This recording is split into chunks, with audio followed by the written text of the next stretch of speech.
Hello guys, I'm Ridhima Vij, your Actuarial BFF, and together let's aim to make this exam diet a successful one. We all know the road to become an actuary is challenging, but it doesn't have to be a lonely one. Whether you are a college student or a working profession, we are in this together. I have been giving actuarial exams for many years now, and if there is one thing that I have learned for clearing the actuarial exam is that consistency is the key. Believe me when I say this, that I understand that clearing actuarial exams can be very challenging, but they are not unachievable if approached with right mindset and proper practice and little bit of smart work too. To help us stay consistent, I have prepared a planner, a scheduler, a calendar for both you and me so that we can follow it and do not diverge from our actual aim. And you can use this planner and customize it according to the exam that you are preparing. It can be used for any exam. Even I have used it from the previous exams that I have cleared, and now I'll be using it for the upcoming exam. So you can customize it too for any exam that you are appearing, for any society that you are appearing for, whether it's IAI or IFOA, or for any diet that you are appearing for. We'll get into the details really soon. Okay, so now let me introduce you to the planner that I have been talking about. And this planner is a game changer because it's customizable and can be adapted to any exam that you are appearing for and to any diet that you are appearing for. I'll tell you how, but for now, I have given you a sample planner for SP2 exam and CM1 exam. So we'll cover two. One is theoretical exam and the other one is more numerical based exam, and it's customizable to any color. That's just one extra sheet. Um, but yes, whether you are studying SP2, CM1, or any other actual exam, this planner can help you stay on track and manage your study effectively. During the planning, we always think that today, this week, I'll cover this portion, and then next week, I'll cover this portion, and somehow we lost track. So, this is something that you can quickly keep a track, and you will also not waste your time by making all this because I have already done that for you.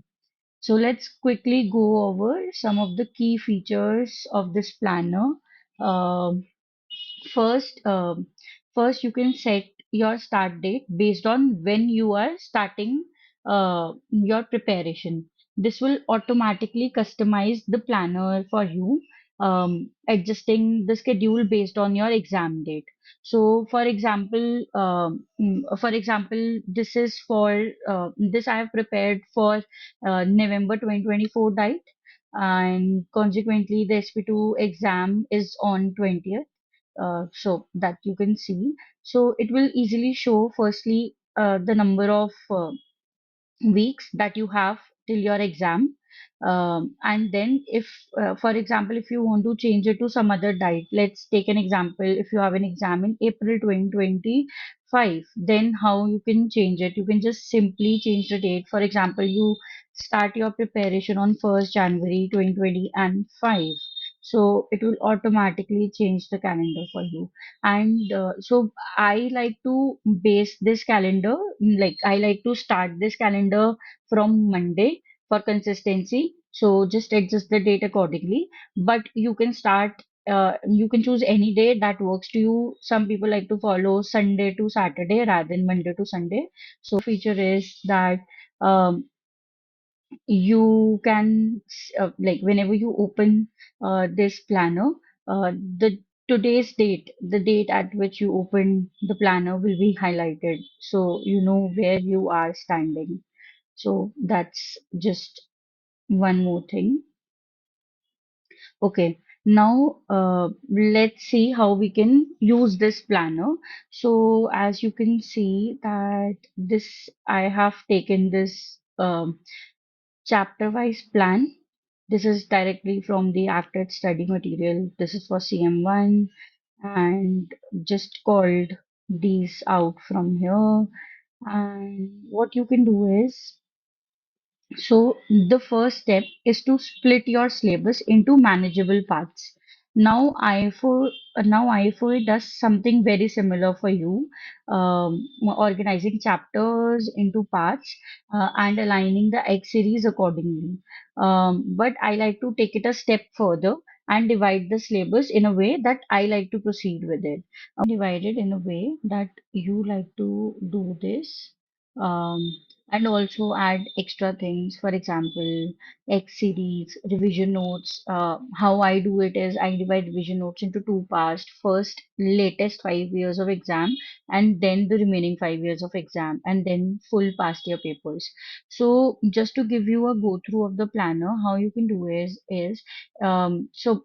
the week of the exam, how I like to do it, I like to give the week of exam for just for revision purposes and just do a quick revision, and revision usually X series covers all the topics from the chapters. So 2-3 days before the exam you can give to X series. Or if you have other revision plans, if you revise differently, then you can give uh, those last days for your revision, and you can prioritize X series in some other week. But how you can so this is how. And then the last, like the week before the exam, you can give to attempting full past year papers. So in 7 days, you would usually have like 5 working days and 2 weekends, and then you might have your study day off also. So I would expect that like the minimum that you would be doing is 2 full exams on your offs. So one in the morning, one in the evening, something like that, and one exam each on your work day. Or so basically 8 to 9 exams you can work around in this week.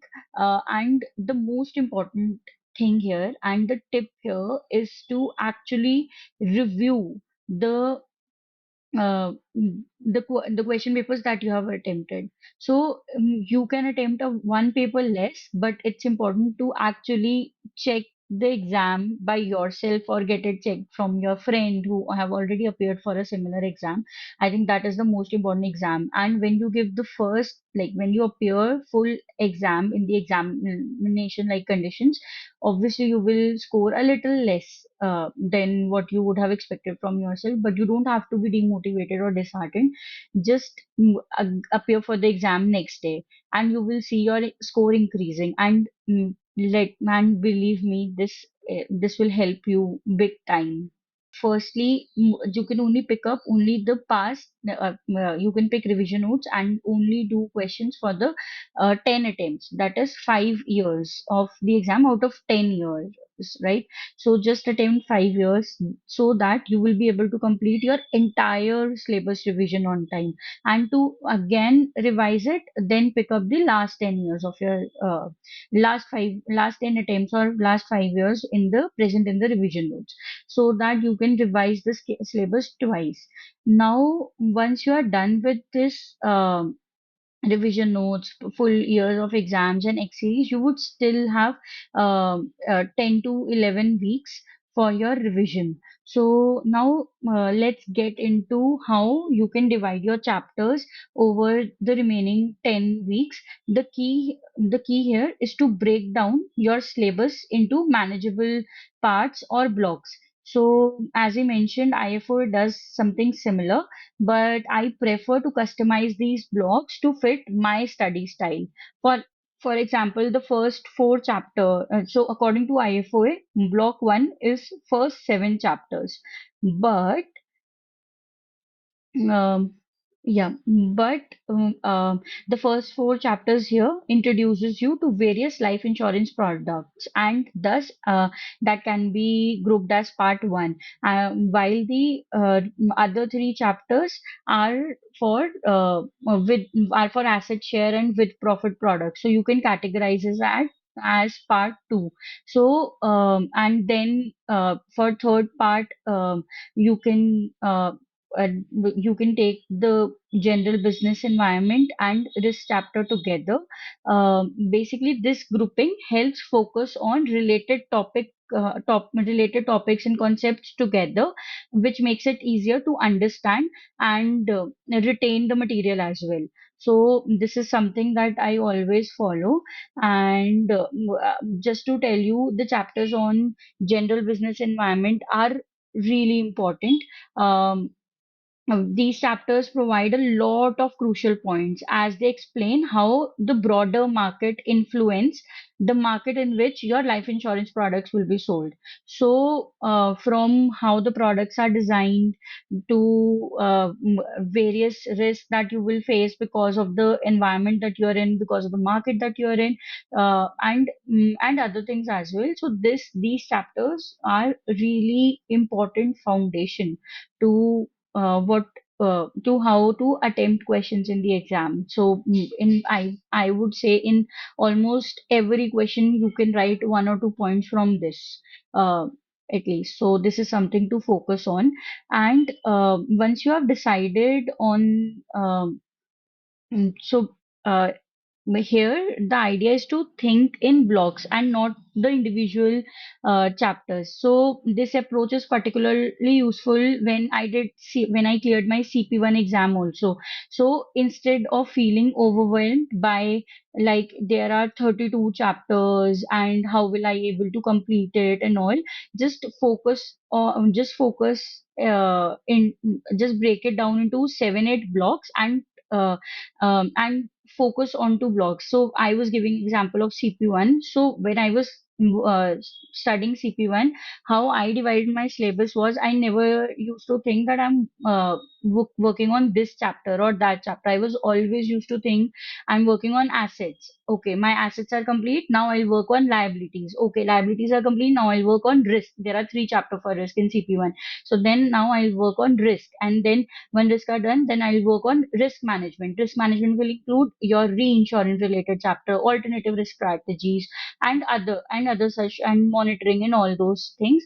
So you can divide it into blocks so that you know all, like you exactly know where to place what chapter, and when it comes into exam, like the question when it comes, then also you know what all points you can write.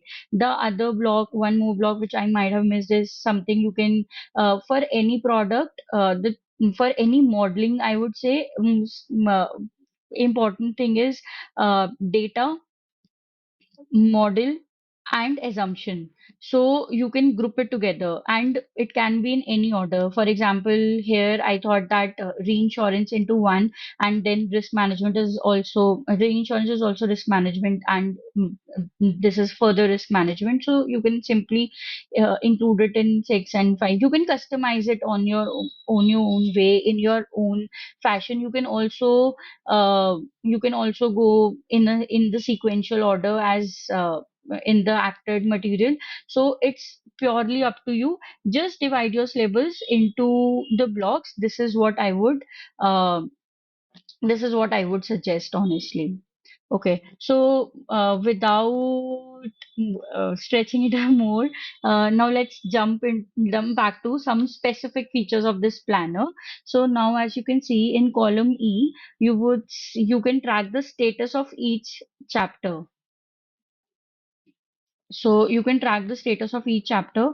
So you have this options available where you can mark non-started or in progress, or if you have already completed, then you can say just completed and all of that. And once you are, and you can also just, while making the planner, these are some of the key things just to keep you stay motivated. Just mark this that on this entire week I'll focus on these 4 chapters. In the next coming week I'll focus on next chapters. And as I said that the general business and risk topics are really important, and I would like, and these are obviously 5 chapters. It may not be possible for me to complete it in one go. I will probably like to give it 2 weeks to do it. So you can simply just color it in the color of your choice, and say if you had and somehow you are tired and you don't want to just give yourself a break in between your busy schedule, then just mark that particular day as your rest day. Choose any color. I chose green, but just mark, like I chose, sorry, I chose orange. Okay. Yeah, but you can mark any color for that day, that this day is my rest day. You can do anything on this day. So this is how you can plan. One other feature that I came across, that I mentioned in this workbook, is in column F, wherein you can actually track your progress. How you want to, like, how much have you done? So, say you have read all the chapters, but you haven't done the back questions yet. So, you can mark your progress as 60% or 70%. And if so, now there is another example. If you have a few tricky questions that are left, or there is something that you want to come back and revise again, and you have a fear that you will miss it somehow, in the end you would think that you have completed. So you can mark the status complete, but keep your progress at 90%, and just add a comment here or a note here saying that whatever topic is remaining, uh, say a particular question or particular topic, you have to come back again. Say, for example, in this chapter, if I have if I have left one particular product that I didn't understand, so I can just simply mark it that I'll come back and revise it, and you can always see it again. So this keeps everything organized and help you track what still needs to work. Okay, so so as I'm saying it repeatedly again and again, this is just a template, and you can customize it according to your need. One thing that I would like to do is just simply uh, select the select the day of my exam, and yeah, just apply this formula and just customize it how I want to. One moment. Hmm. So now whenever I'll open my this planner, this will show me how many days are left for my exam. So this is now, this is interesting. It can be overwhelming. If it is overwhelming, it is for me most, and that's why I did not mention this. But in case you want to have this feature, just go ahead and add it. So I think. That's about it. Let's just give you a recap. This planner is now a one-stop solution for managing your exam preparation. It's customizable, adaptable, and designed to help you stay on track, whether you are studying for a theoretical exam or a numerical based exam like CM1. So, for CM1 also, you can do similar kind of thing. For numerical based exam, I think it's a good idea to go sequentially rather than making your own, dividing into your own blocks, but it's better to go sequentially. But again, you can highlight actually the blocks that you think are really important from the exam point of view. For example, profit testing is one such block which is like really important. So just you can just mark that in, and there are similarly there are X series, revision note practice, full year past papers. It's endless. You can also mention Excel related things, or you can just add like after each block, just add a column where where you'll say that Excel practice for this particular block, and you can just check your progress. That after each block you are not missing out on Excel for this. So Excel practice, and just call it out like part two. So for part two, you have to do your Excel practice. What is the status? What can be done? Just copy this formula in, and you will have everything um, as was designed earlier.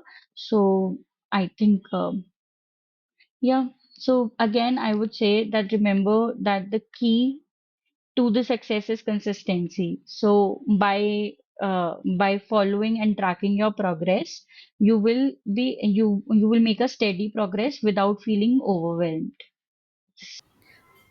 So, guys, if you have any questions or need further tips, feel free to reach out in the comments, and I'm here to help you every step of the way. No pressure, guys. I understand. I'm sailing in the same boat. I understand that giving 2 hours every day sometimes may not be possible because of the work or even course or any family related things. So, that's why the planner that I'm sharing with you is week wise and not day wise, so you can complete. So this gives you a flexibility to complete your targeted portion within a week rather than a single day.